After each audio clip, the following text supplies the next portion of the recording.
नमस्कार। शाम 7 बजे अलीगढ़ की खबर को दिखाएंगे, लेकिन इससे पहले लखनऊ से बड़ी खबर आ रही है। 49 डिप्टी एसपी के तबादले कर दिए गए। 49 डिप्टी एसपी। राजकुमार शुक्ला को बलरामपुर भेजा गया, विक्रम सिंह को लखनऊ नगर की जिम्मेदारी दे दी गई है। विजेंद्र सिंह का हरदोई ट्रांसफर कर दिया गया है। सारे पुलिस वाले इधर से उधर। राजीव प्रताप सिंह को इटावा भेजा गया है। ताबड़तोड़ कार्रवाई, ऑपरेशन सिस्टम जारी है। अभय सिंह चौहान को महाराजगंज भेजा गया है। तो क्राइम और करप्शन पर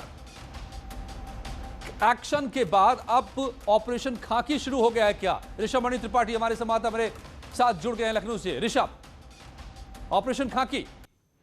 जी अजय, देखिए डिप्टी एसपी थानेदार और एसपी के बीच की कड़ी होती है। वो थानेदार का इमीडिएट अफसर होता है, थानेदार उनको रिपोर्ट करता है और डिप्टी एसपी अपने एसपी और एसएसपी को रिपोर्ट करता है। तो लगातार जो थाना स्तर से करप्शन की शिकायत मिल रही थी, कई जगह एसपी भी करप्शन में इन्वॉल्व थे, उसको देखते हुए ये एक बड़ा एक्शन लिया गया है कि वो डिप्टी एसपी जो पिछले 2-3 सालों से किसी जिले में टिके हुए थे, उन जिलों में उन लोगों की प्रॉक्सिमिटी कुछ ऐसे लोगों के साथ हो सकती है जो शायद समाज के लिए अच्छे, सरकार के लिए अच्छे ना हो।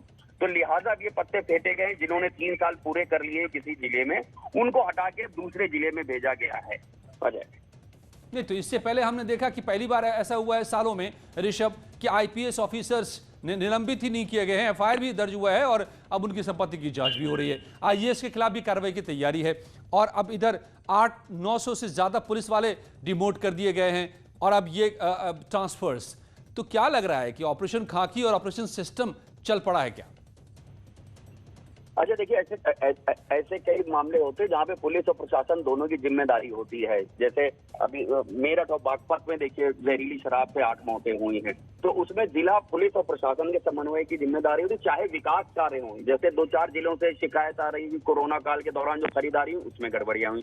कहीं पे सीधे पुलिस के कप्तान करप्शन में लगे हुए थे, उनको हटाया गया है, एक के खिलाफ मुकदमा भी लिखाया गया। ऐसा बहुत कम देखने को मिलता है। तो अब सिर्फ टॉप लेवल पर ही नहीं, नीचे लेवल पे, ग्रास रूट लेवल पर भी कार्रवाई होगी। फिर वो चाहे थानेदार हो, सिपाही हो, डिप्टी एसपी हो, एसपी, एसएसपी या डीएम। तो सरकार एक सख्त संदेश देने की कोशिश कर रही है कि जो भी सरकार शासन की मंशा के मुताबिक काम नहीं करेगा उसको तुरंत हटा दिया जाएगा। उसको साइड में रहना होगा, साइड पोस्टिंग उसको दी जाएगी, उसको फील्ड में नहीं दी जाएगी।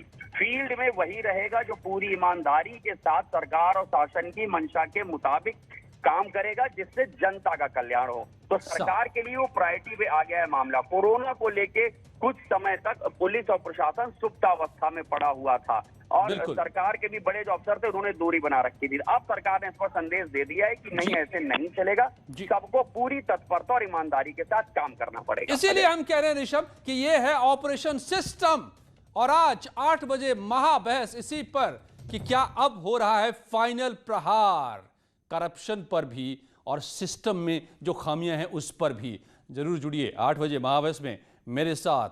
लेकिन इस वक्त की जो खबर आपको बताएं कि अलीगढ़ के थाना बन्ना देवी के सारसौल इलाके में बदमाशों ने दिन दहाड़े ज्वेलर्स की दुकान से 40 लाख की लूट कर ली। खबर है कि बदमाशों ने असलहों के दम पर सोना और कैश लेकर फरार हो गए यहां से। इस लूट से इलाके में हड़कंप मच गया और इसीलिए जरूरत है ऑपरेशन क्रिमिनल, ऑपरेशन माफिया और ऑपरेशन सिस्टम की भी, कि तमाम ताबड़तोड़ कार्रवाइयों के बावजूद जो हौसले नहीं टूट रहे अपराधियों के, तो वो आखिर कहां से तार जुड़ रहे हैं, इसको तोड़ना होगा। देखिए आज पूरी वारदात को देख लीजिए आप आंखों से, कैसे होती है डकैती।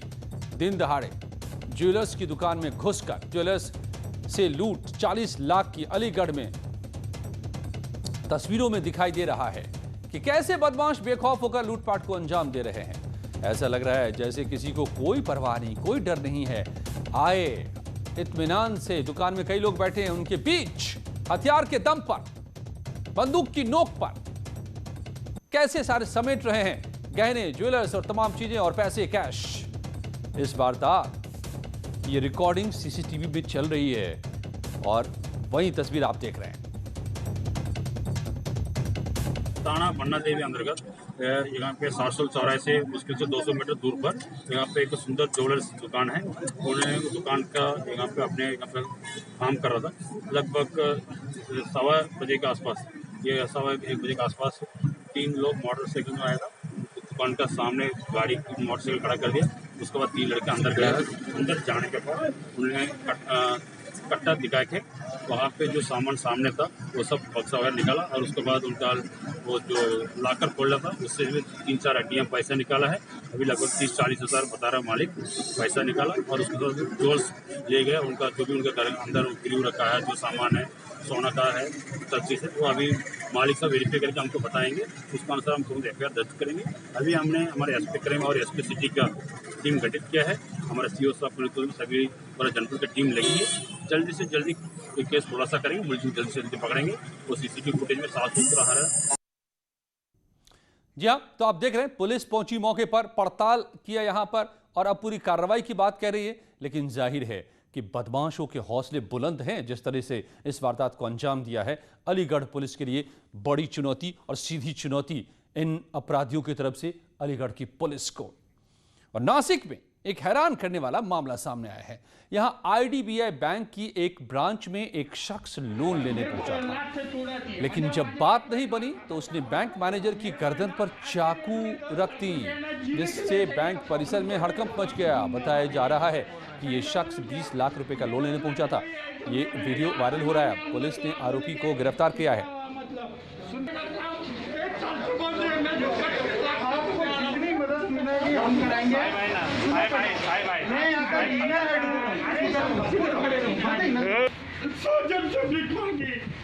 एक युवक था लगभग 35 ईयर्स ओल्ड। वो IDBI बैंक में गया और बैंक ब्रांच छोटा है। मैनेजर के रूम में गया, वहाँ कुछ पैसे रखे हुए दिखे उसको। उसने चाकू, उसके पास एक चाकू था, वो निकाल के मैनेजर पर लगाया गले पे और पैसा दो करके बोला। तो ये सब सडन जब चल रहा था तो 2 लोग थे कर्मचारी बैंक के, 2-3 लोगों ने उसको पकड़ लिया झपट के। पुलिस को इंटीमेशन दिया तो पुलिस ने उसको कब्जे में लिया है, उसकी इंक्वायरी किया है। और सूबे में ऑपरेशन बाहुबली के तहत माफिया पर कार्रवाई का सिलसिला जारी है।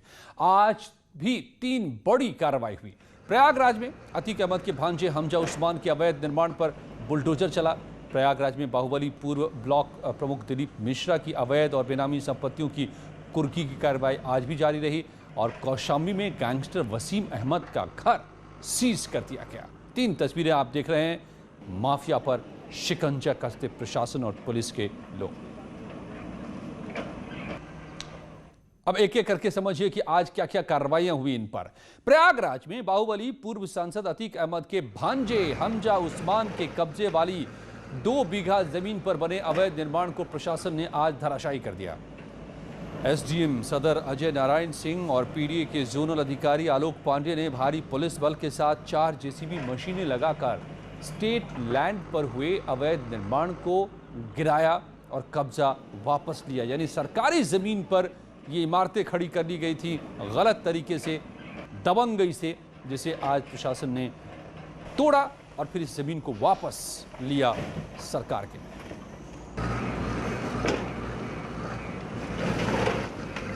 ये सूचना आई थी कि इन्होंने दूसरे को विक्रय कर दिया था और कब्जा हस्तांतरण कर दिया था, जो बिना कलेक्टर की अनुमति के नहीं होनी चाहिए थे। प्रॉपर प्रक्रिया से नोटिस जारी हुई थी। नोटिस जारी होने के बाद चस्पा हुई थी। इसके बाद प्रॉपर कार्रवाई के बाद ये आप जैसा देख रहे हैं, ये इलीगल इंक्रोचमेंट तोड़ा जा रहा है और सरकार अपने कब्जे में ज़मीन को ले रही है। बाहुबली पूर्व सांसद अतीक अहमद और उसके करीबियों के खिलाफ पुलिस और प्रशासन की कार्रवाई लगातार जारी है। जहां झूसी में कोल्ड स्टोरेज को कुर्क करने की कार्रवाई लगातार चल रही है, वहीं पर तेलियरगंज के मेहदौरी कॉलोनी में ये एक ज़मीन है, करीब 2 बीघे ज़मीन है। इस ज़मीन को, ये स्टेट लैंड की ज़मीन है और ये बेशकीमती करोड़ों की ज़मीन है और इस ज़मीन को लीज पर किसान को दिया गया था, लेकिन गलत तरीके से इसे बाहुबली अतीक अहमद के भांजे हमजा उस्मान ने इसको हथिया लिया था और यहाँ पर इलीगल कंस्ट्रक्शन किया गया था। साफ तौर पर देख सकते हैं आप कि ये खेती के लिए ज़मीन लीज पर दी जाती है और यहाँ पर इस तरह से इलीगल कंस्ट्रक्शन किया गया है और ऐसा बताया जा रहा है कि लीज की शर्तों का उल्लंघन करते हुए इसको बेचे जाने की भी कोशिश की जा रही थी। और जब बाहुबली अतीक अहमद के खिलाफ प्रशासन का डंडा चला तो उसके बाद यहाँ पर भी प्रशासन की नज़र पड़ी और यहाँ पर जो इलीगल कंस्ट्रक्शन हो रहा था उसको आज यहाँ पर जेसीबी मशीनें लगाकर पीडीए के सहयोग से यहाँ पर उसको ध्वस्त किया जा रहा है, तोड़ा जा रहा है। और ये डिसमेंटल की कार्रवाई करने के बाद इस जमीन को अब जिला प्रशासन अपने कब्जे में लेगा। तो एक बड़ी कार्रवाई और अतीक अहमद के खिलाफ यहाँ पर पीडीए और पुलिस प्रशासन ने की है। कैमरा पर्सन संजू मिश्रा के साथ सर्वेश दुबे, न्यूज़ 18 प्रयागराज। उधर बाहुबली दिलीप मिश्रा पर भी पुलिस ने शिकंजा कसना शुरू कर दिया है। दिलीप मिश्रा की करोड़ों की संपत्ति की कुर्की जारी है।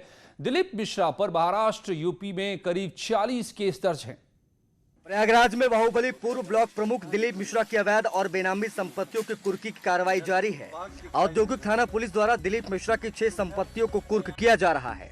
पूरा पांडे, मुंगारी और लवायन कला उपरहार की लैंड प्रॉपर्टी को कुर्क किया जा रहा है। महुआरी में एक मकान को भी पुलिस कुर्क करेगी। कुल मिलाकर बाहुबली पूर्व ब्लॉक प्रमुख दिलीप मिश्रा की 6 संपत्तियों को कुर्क किया जा रहा है।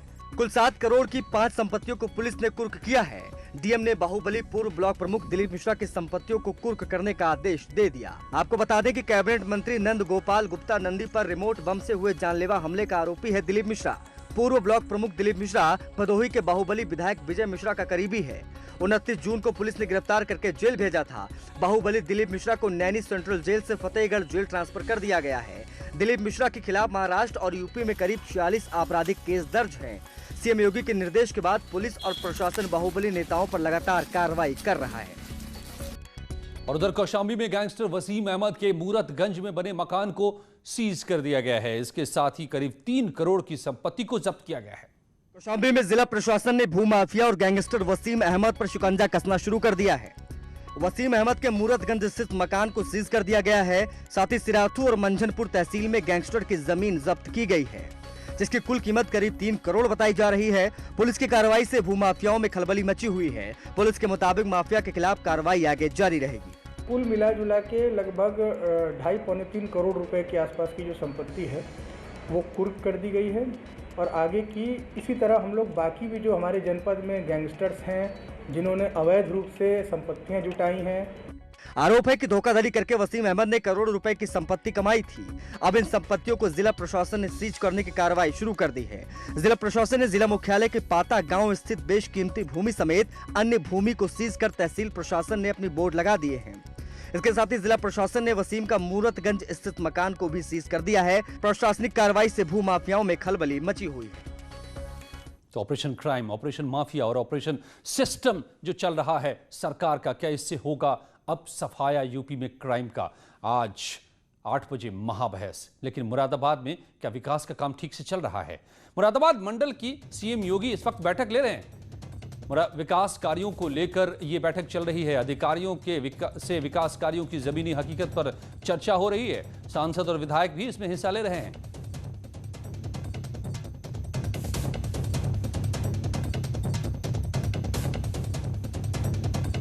और अखाड़ा परिषद के अध्यक्ष महंत नरेंद्र गिरी ने तमाम साधु संतों के साथ सीएम योगी आदित्यनाथ से आज मुलाकात की। इस दौरान माघ मेला और प्रयाग परिक्रमा के मुद्दे पर चर्चा की गई। सीएम ने महंत नरेंद्र गिरी को माघ मेला और परिक्रमा अपने समय पर कराने का आश्वासन दिया है। वहीं महंत नरेंद्र गिरी ने सीएम को भरोसा दिलाया है कि दोनों ही कार्यक्रम के दौरान कोरोना के नियमों का पालन कराया जाएगा।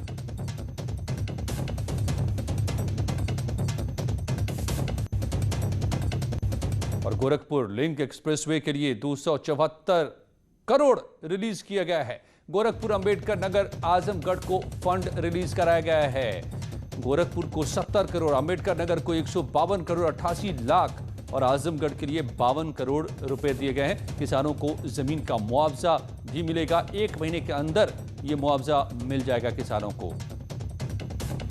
तो पूर्वांचल एक्सप्रेसवे पर अब ताबड़तोड़ कार्रवाई। और आरआरटीएस कॉरिडोर का मेरठ से मुजफ्फरनगर तक विस्तार की योजना है। सीएम ने भारत सरकार को इसका प्रस्ताव भेजा है। रीजनल रैपिड ट्रांजिट सिस्टम के विस्तार की यह योजना है। विश्व स्तरीय व्यवस्था के लिए आरआरटीएस कॉरिडोर का और विस्तार किया जाएगा और इसके लिए सीएम ने प्रपोजल भेजा है केंद्र को। और गाजियाबाद से बड़ी खबर आ रही है। यहां पर डीएम अजय शंकर पांडे ने प्राइवेट स्कूल्स की मनमानी के खिलाफ कड़ी कार्रवाई की है। डीएम ने फीस को लेकर डीएलएफ स्कूल पर 1 लाख का जुर्माना लगाया है। इसके साथ ही चिल्ड्रन अकेडमी और गुरुकुल स्कूल को भी चेतावनी दी गई है। डीएम ने साफ कहा है कि फीस की वजह से बच्चों के भविष्य को खतरे में नहीं डाला जा सकता। अमित राणा हमारे संवाददाता मेरे साथ जुड़ गए हैं। अमित, लगातार यहां पर आंदोलन कर रहे थे पेरेंट्स, क्या उसका असर है ये डीएम की कार्रवाई? जी बिल्कुल, ये कहना अतिशयोक्ति नहीं होगा अजय जी। जिस तरीके से जिला अजय शंकर पांडे ने ये कार्रवाई की है, जिसके तहत 3 स्कूल के ऊपर कार्रवाई भी की गई है, जुर्माना भी लगाया गया, साथ ही हिदायत भी दी गई है कि आप किसी भी ऐसे स्टूडेंट को स्कूल से बाहर या ऑनलाइन क्लास से बाहर नहीं निकाल सकते हैं कि जो कि फीस नहीं भर पा रहा है, क्योंकि लगातार स्कूलों की मनमानी चल रही थी, जिसके चलते ही गाजियाबाद में लगातार पेरेंट्स एसोसिएशन के लोग वो हड़ताल में भी बैठे हुए थे। हालांकि उसके बाद उनको हटा दिया गया था। 4 जुलाई 2020 को शासन ने जारी किया गया था और ये भी कहा गया है कि इसका सख्ती से पालन करा जाए। फीस को लेकर कोई भी स्कूल बच्चों का भविष्य खतरे में नहीं डालेगा। साफ तौर पे अजय शंकर पांडे ने इस बात को क्लियर कर दिया है। तो साफ जाहिर होता है कि देखना होगा कि क्या स्कूल नियमों का पालन करते हैं और बच्चों के साथ किसी तरह की ज्यादती नहीं होती है फीस को लेकर। कुछ ही पलों में लौटते हैं, बताएंगे आपको अयोध्या में राम मंदिर का पहला खंभा।